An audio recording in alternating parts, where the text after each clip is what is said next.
Hey y'all, thanks for stopping by.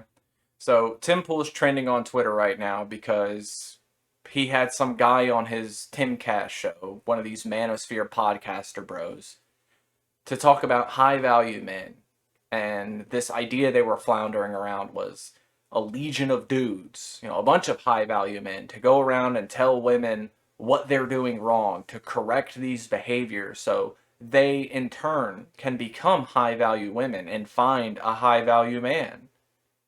Now, I'm sure you already think this is really funny because, first of all, you don't need to have an organized legion of dudes to do this. Just go on the internet and look at any woman who's remotely happy or doing something that she's happy with. And you'll find dudes in the comments saying that, oh, this is wrong, this is impure, you're not going to attract a husband like this. This has been going on since before I was born, before you were born. So, no, we don't need a legion of dudes for this. You've all got your own podcast, so don't worry. Go nuts on your own. Um, Whenever they talk about high value in men and women, the concepts are just so separated that I don't really understand how you can come to terms with it.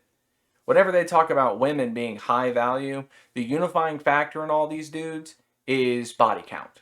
They want this holistic, virginal, pure woman who was like born in a nunnery and has never eaten hot chips or seen a neon light. And it's meanwhile, these guys, in the same breath of saying what they want in this high value woman, talk about going to nightclubs and bars and drinking and smoking and pulling different women home every other weekend. And it's like, do you really think you're going to attract a high value woman that what you think a high value woman is, acting the way that you do? Now, by all means, I am hoping that you change. I think we all have the propensity to do it. We can all become better. But on the same hand, though, if the way you're leading your life doesn't harm you, if it doesn't hurt your family or your finances, I don't care. And that's the real difference between these manosphere high value men and a regular man. Really, you being high value is just being able to accept others for what they are. You can offer your own advice, sure, but to shame other people for living a life that doesn't affect you at all, that's low value, in my opinion. Now, of course, Tim, he got in his own hot water because of his response to all of this. He saw the people making fun of him and he said, apparently, people are mad at me because I suggest that we shame sluts. And then he said, why would I care what these sluts think? Which, judging off of that statement and what he said on his podcast and all the rigmarole around this is implying that Tim finds himself a high value man. Why?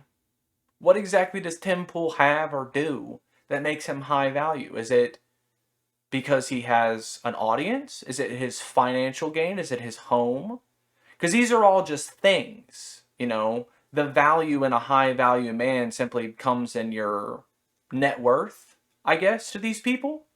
But none of these have to do with his actual morals, his actual values. So, I gotta be honest with you. I just hope y'all don't take these people too serious. When it comes to these concepts of being high value as a man or a woman. If you want to be high value, be you. Just stand up for what you believe in. Try, and changing your mind is a good thing. In fact, it's healthy. You should adapt your worldview when you're presented with information. You shouldn't be stubborn. Being stubborn and arrogant is not a high value trait. No, you should be willing to grow and change as a person. That's good. I don't know. I'm sure Tim is going to keep squealing about this for the next few days, so, keep an eye on him, and I guess until the next time, y'all try to have a good day.